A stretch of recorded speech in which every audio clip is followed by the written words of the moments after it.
नमस्कार। सबसे पहले आपको श्री कृष्ण जन्माष्टमी की हार्दिक शुभकामनाएं। तो आज हम जो अंतिम समास है, हमारे समास की जो श्रृंखला शुरू हुई थी, यह बहुव्रीहि समास। ये बहुत सरल है। ये भी इसका कोई भी पद जो है प्रधान नहीं होता है। तो इसके बाद हम इसकी जो परिभाषा अच्छी तरह से समझेंगे। कोई तीसरा अर्थ या तीसरा सांकेतिक जो अर्थ होता है वो इसमें लिया जाता है। अब इसकी हम परिभाषा देखते हैं। बहुव्रीहि समास। बहुव्रीहि का अर्थ अगर देखें, बहु का अर्थ होता है अधिक, ज्यादा, व्रीहि होता है कहना, यानी कि ज्यादा कहना। इससे हम एक ट्रिक से समझ सकते हैं कि जिस समास का जो अर्थ है वो ना लेकर उसका कोई सांकेतिक अर्थ लिया जाता है, वही उसका जो पद प्रधान होता है। जैसे इसकी परिभाषा, जिस समास का कोई भी पद प्रधान ना हो। द्वंद्व में हमने देखा कि दोनों पद उसके प्रधान थे, और बहुव्रीहि का कोई भी पद जो है ये प्रधान नहीं होता है, अपितु बल्कि समस्त पद के शब्दार्थ को छोड़कर, उसका जो शब्दार्थ होता है उसको छोड़कर कोई तीसरा अर्थ अर्थात कोई सांकेतिक अर्थ जो है वो प्रधान होता है। इस बात का ध्यान रखना है। इसका जो शाब्दिक अर्थ होता है, जो इसका जो समासिक शब्द होगा उसको छोड़कर तीसरा जो अर्थ है वो प्रधान होगा, उसे बहुव्रीहि समास कहते हैं। ये प्राय रूढ़ शब्द होते हैं। आप देखें यहाँ पे ध्यान से कि उदाहरण के नीलकंठ, जिसका जो पहला पद है नील, दूसरा है कंठ, ये इनमें से कोई भी प्रधान नहीं है। क्यों कि इसका अर्थ हो गया नीला कंठ, लेकिन यहाँ ये एक सांकेतिक अर्थ में है कि नीला है कंठ जिसका। आप सबको किसका कंठ नीला है, किनको कहा जाता है? श्री शिवजी भगवान जी के लिए। तो ये कौन सा हो गया? बहुव्रीहि समास। नीलकंठ।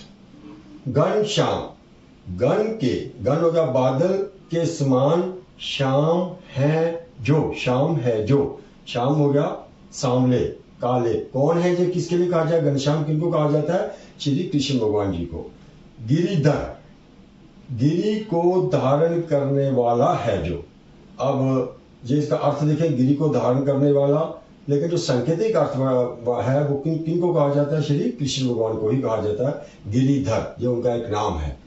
तो इसी तरह चक्रधर, चक्कर को धारण करने वाला है जो। चक्कर कौन धारण करता है हमको पता ही है। तो ये अर्थ लेंगे इसका कौन सा, कि ये श्री विष्णु भगवान, ये सांकेतिक अर्थ है, तो इसलिए ये भी बहुव्रीहि समास है। चतुर्भुज, चार भुजाएं हैं जिसकी। इस तरह से हम जब इसका अर्थ लेंगे, एक सांकेतिक अर्थ आएगा, अर्थात श्री विष्णु भगवान। चंद्रशेखर, शेखर मस्तक, शेखर का अर्थ मस्तक पर चंद्र है जिसके, श्री शिव जी, उनके मस्तक पर उनको चंद्रशेखर भी कहा जाता है। चंद्रमौली, चंद्र है मौली पर, मौली हो गया सिर, जिसके, चंद्र है मौली पर जिसके, अर्थात श्री शिव।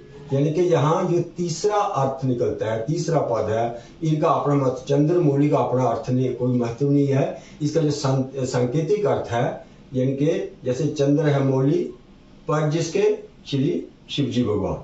चक्र पानी, चक्कर है पानी, पानी का अर्थ है हाथ में, चक्कर है पानी जिसके, श्री विष्णु भगवान।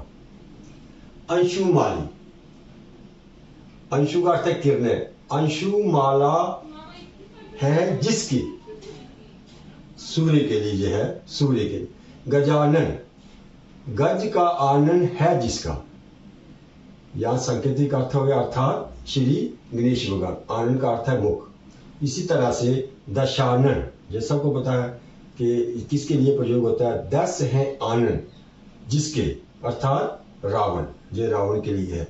और ये बहुव्रीहि समास के उदाहरण है। आगे महावीर, ये किनके लिए कहा जाता है? महान वीर है जो, ये श्री हनुमान जी के लिए है। श्री इसका विग्रह जब करेंगे तो हम इस तरह से इसका लिखेंगे, महान वीर है जो, अर्थात श्री हनुमान जी। मयूर वाहन, मयूर मोर की सवारी है जिसकी, ये श्री कार्तिकेय के लिए कहा जाता है। इस तरह से बहुत से उदाहरण हैं। यहाँ आप समझ सकते हैं कि जिस पद का कोई भी, जिस मासिक पद का कोई भी पद प्रधान नहीं होता, जो पूर्व पद या उत्तर पद, किंतु वहां को तीसरा जो होता है, यानी कि उसके शब्दार्थ को छोड़कर को तीसरा जो अर्थ होता है वही लिया जाता है। वहां बहुव्रीहि समास कहते हैं इसको। फिर ध्यान से समझिए, बहुव्रीहि को समझ लिया अच्छी तरह से कि बहु, इसको ट्रिक को आपने इस हिसाब से याद रख सकते हैं। बहुव्रीहि, बहुअधिक कहना, यानी कि उसके अर्थ को, शब्दार्थ को छोड़कर कोई तीसरा अर्थ वहां प्रदान होता है। तो इस वीडियो में इतना ही। हम इसके बाद एक और वीडियो बनाएंगे जिसमें ये सभी 6 समास एक साथ इन पर चर्चा करेंगे और इनको पहचानने का जो ट्रिक है वो भी वहां बताएंगे। धन्यवाद।